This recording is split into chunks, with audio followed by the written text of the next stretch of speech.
This is the end of Project Omega. Let's talk about it.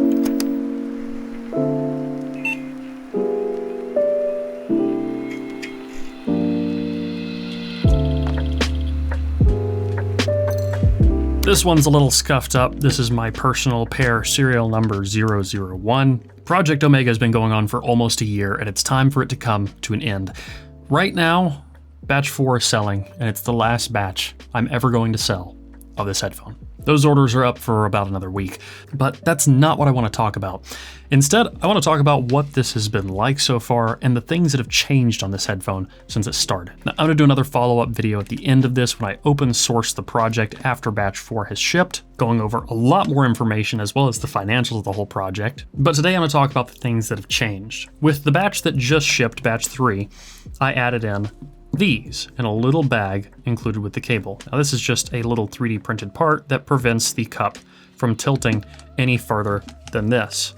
So it doesn't flop quite as much. You can go from here to here and no further. Now they still freely rotate, but we got it controlled on one axis.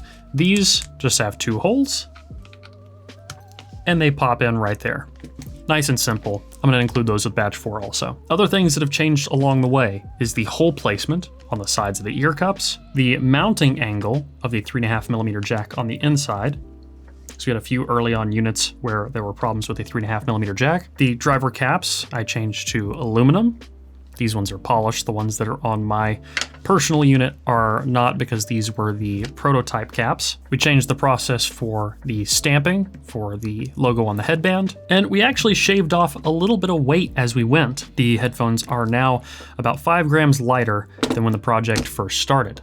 Building a headphone from the ground up, manufacturing it in-house, and selling it has been one of the most stressful things I have ever done in my entire life. And one of the first things that everyone is asking me, and I know one of the first things a lot of people in the comments are probably going to ask in this video is, are you going to sell another headphone?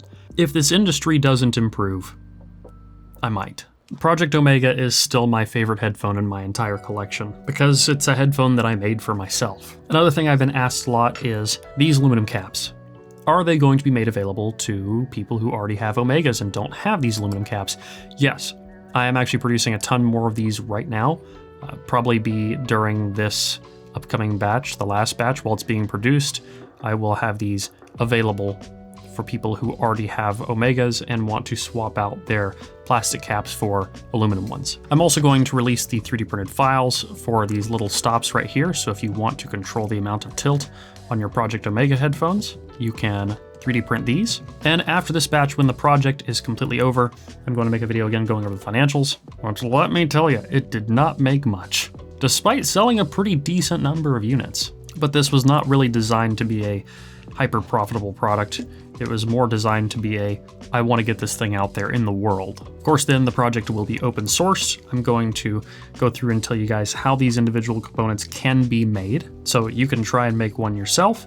It's not going to be easy. It's not going to be cheap, but it is totally doable, obviously, because we're doing it here. I do have a lot of B stock parts, and I had considered making them into maybe some kind of kit, but I'm not really certain on that. Let me know in the comments what you guys think, because I do have probably 200 and something pairs of B stock cups that have like blemishes or something like that on them that just were not good enough to sell with regular Project Omega units. And we do have a fair bit of stainless steel for the baffles. If you are considering getting a 3D printer, I would highly recommend either the Anchormake M5C or the Creality K1C or K1 Max. I've had great experiences with those 3. The K1C I get some pretty great precision out of, especially at its price. I've had some bamboo printers. They are all sitting in the back inventory room dead, and I've been unable to fix them. But I am working on a redesign of some of these components so that they will be printable on FDM, because I imagine people don't have a several $100,000 SLS printer lying around in their garage. And it looks like a FDM redesign of some of these components will be ready around the time that I am open sourcing the project. But yeah, I just wanted to make a quick video saying batch 4 is live, and in about a week, that will be the end of Project Omega. No more units will be selling. I will build that batch, ship them out, And that'll be the end. I want to give a big thank you to all the people who came and tried these at Can Jams, all the positive and negative feedback that I've gotten, all the people who reviewed these, and definitely all the people who have purchased units. Hearing what everyone has to say about these has been really, really incredible. I'm glad that there's so many people out there that are getting as much enjoyment out of them as I am. And it's really changed my perspective as a reviewer of headphones. There's so many things that I now see that I wish audio companies did differently, that they don't really have any excuses for. And there's other things that I'm really impressed by. Like the AKG K371 is a headphone that does have build issues, but for its price, the sound quality is really, really good. Same with the K361. And with the ways that parts of it are manufactured, it's really impressive to me that they're able to do it at the price point that they hit. Then there's other things in the high end that I look at and I think, wow, these really should be better. Like there's several multi-$1,000 headphones I look at now and look at how they're constructed and look at the way the acoustics are done on them. And it makes me wonder, what were they thinking? It's definitely put into perspective also the cost of various components, how it adds up, and the other things that we have to worry about aside from just the bill of materials.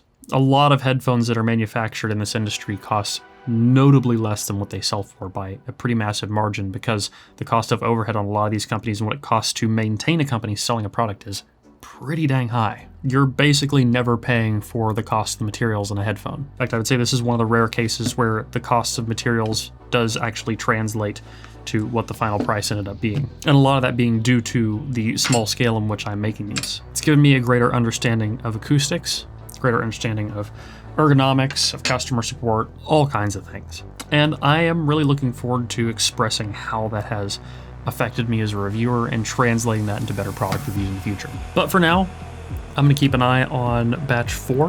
When those orders are done, we'll get to building these, get them shipped out, and that'll be that. Thanks for the support, guys. This has been a pretty wild ride. And with that, I think it's time to end. Catch you guys in the next one. Peace.